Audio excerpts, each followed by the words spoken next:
if it didn't work that way. Yeah.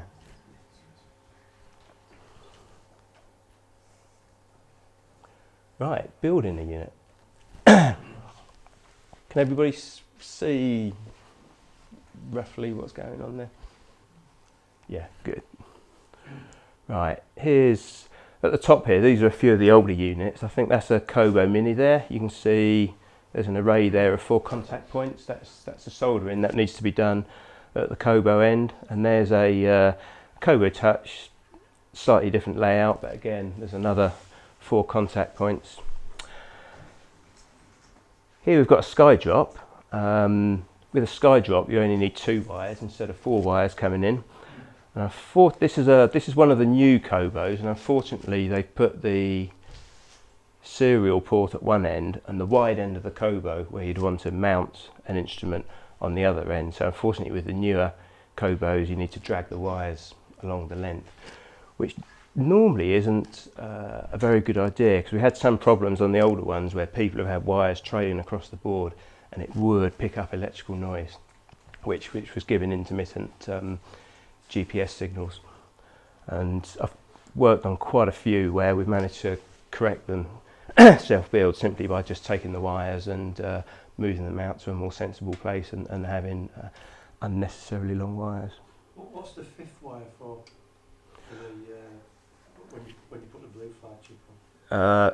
Yeah, I've got that covered a bit later, but basically there's 4 connections. I think that's an old blue fly. On some of the ones made in the last 18 months, there's a 5th connection point there, and also on the GPS. And it's a strange bit of technology. It's the notion is that you have a wire coming out independently to the battery. So when you turn everything off, there's a slight trickle charge going into the GPS, and what that does is it records your last position, so that when you come along and start it, you've got an immediate fix on where you are, and you can start moving again with no time delay. You know, it's very useful in a car if you stop and you go to the petrol station, come out, start, and you can start moving again. Where all the journeys are contiguous, it works really well. But we don't do that, do we? We tend to turn our instruments on, we use them, turn them off, and the next time we turn it on, we're probably at another site 20 miles away. So given we're doing that, it's a worthwhile bit of effort. Given that we turn our instruments on and we rarely jump off the hill right then, there's no big deal about waiting 30 seconds for the GPS to acquire. So it's a lot of wasted effort. But the third worst thing is you need another wire trailing over here to the battery. So you drag a wire across the board and it's going to pick up electrical noise. So you're just exposing yourself to problems. So simply don't do it. And it's usually the people with a bit of electrical knowledge that are really keen to do this sort of thing, and they're the worst ones, because they're creating further problems for themselves. And it's now been acknowledged that it really is just such a waste doing that and counterproductive. So that's that 5th wire. I am right looking at that, it says sky drop, you can disconnect it. Oh, what, here? Yeah. That's just what I've done, using phono plugs. So, because if you're not going XC and you're just going out for a bit of local flying, you might as well just take the sky drop out. Yeah. You don't really need a moving map and all the rest of it, so you can just plug it in as and when you need it. Plus, of course, it just means you can separate the units for transport or whatever. I think in the end, the Bluetooth in probably is going to be the most popular, but the Bluetooth in. So you don't actually need these wires. I mean, once we've done some soldering here and we've added in a Bluetooth chip and it's all been programmed, you'll be able to communicate between the two without a wire. Would that put the cost of the lot? Well, you Because it's sky drop would need a transmitter, yeah. and then Kobo.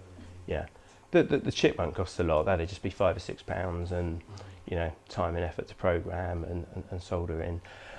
Another downside of Bluetooth is that it chews through the battery. So I'm sure you've all experienced that on Bluetooth devices. So given we're looking at still having quite sort of minimal power packs, as soon as you start doing Bluetooth, transmit and receive, it starts adding another. But if you did the hard wire, you've still got the 2 separate batteries, so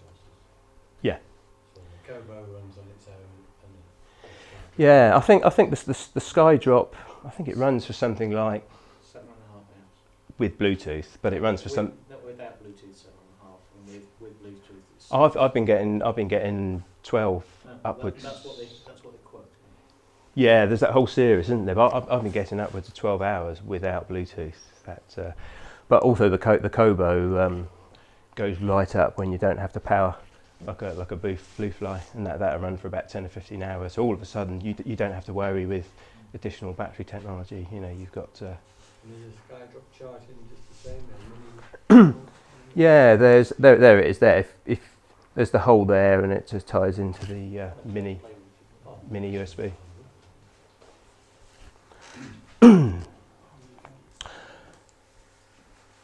If you're going to produce your own GPS unit, these tiny little pads you've got to solder onto, they're 1mm square. So if you need reading glasses, you'll need them on. You'll probably need a head torch on, and you need a very fine soldering iron as well.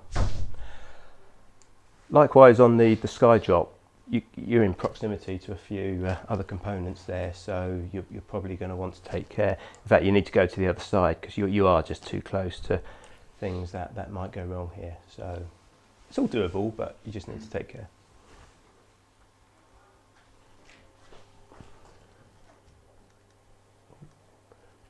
You know, when you solder the wires on from the blue fly to the Kobo, you recommend taking the board out and soldering it on from the back side. That's what I did, but On the blue fly? Yeah. No, onto the actual serial board on the Kobo. Oh, you can solder it on in situ. Yeah, that's fine. Yeah.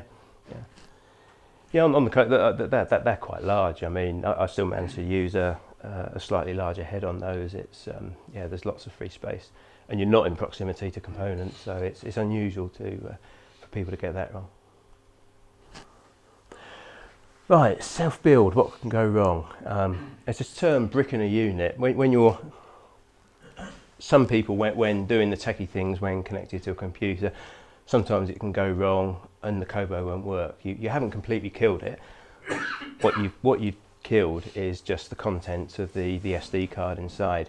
So the good thing is, before you start, if you're doing this self, you just take the SD card out, put it in your computer and take a backup using something called a digital imager, where it's not backing up actual files, it just backs up the whole lot. It doesn't care what's on there, it's just reading byte by byte, because there's two different halves on the card. There's a Linux partition for the operating system, and there's also a DOS Windows partition as well. So if you put that card into a Windows computer, in fact it probably won't read it, but even when you do, it'll only be able to read part of the card. So you need this imaging software to copy the whole card, and then you can always get back to where you were, just in case something does go wrong during the start. Soldering can go wrong sometimes. I mean, I've heard of people damaging Kobos, sometimes damaging the GPS or the blue fly, but take a bit of care, it's difficult to get it wrong.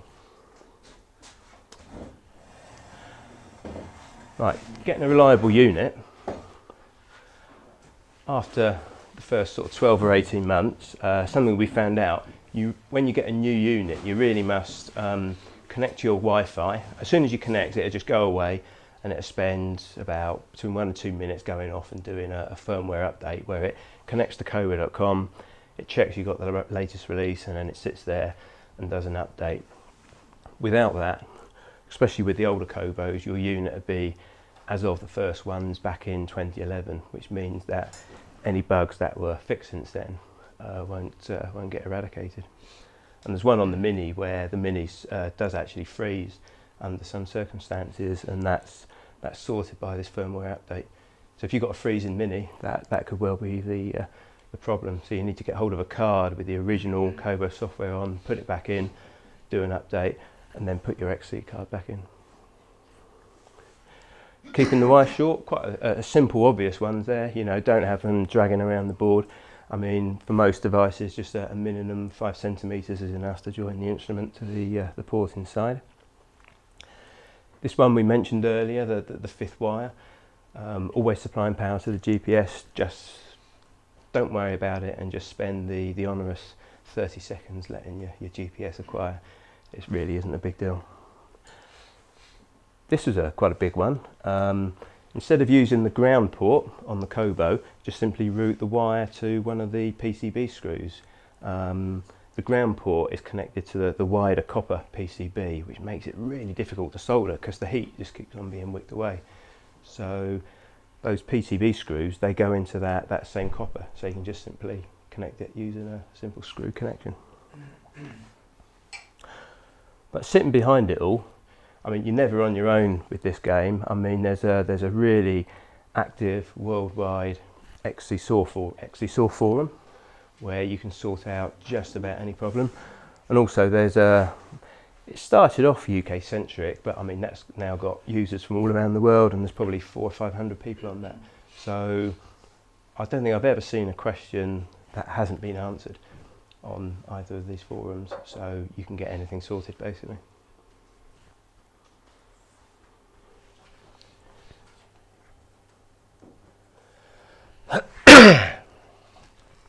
Right, if you're doing a self-build and you need to install the software, it's not difficult. First thing you do is you go to the Soar website and download the software, and that will give you a file looking like this. It's titled koboroot.tgz. So you drop that onto your computer. Second step is you plug your Kobo in.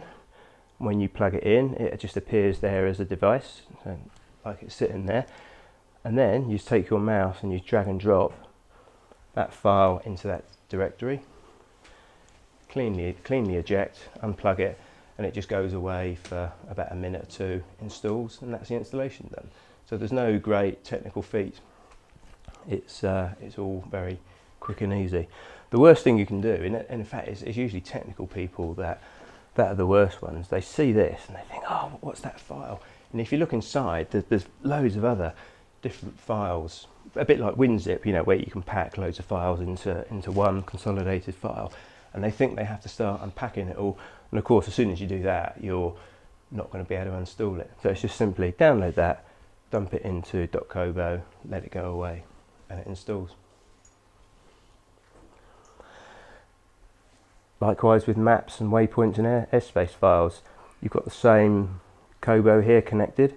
You've got this one directory that would be created there, and all you're doing is, here's an example of a map. You would just drag and drop that into that directory or anything subordinate to it, and you drop your map on. I could sit there and just drag all those 10 maps on there, and you'd have 10 maps on your Kobo.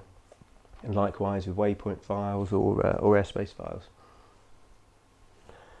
So don't be put off by the thinking it's overly technical. It's all quite straightforward. We dive into how you do this in a bit more detail later on.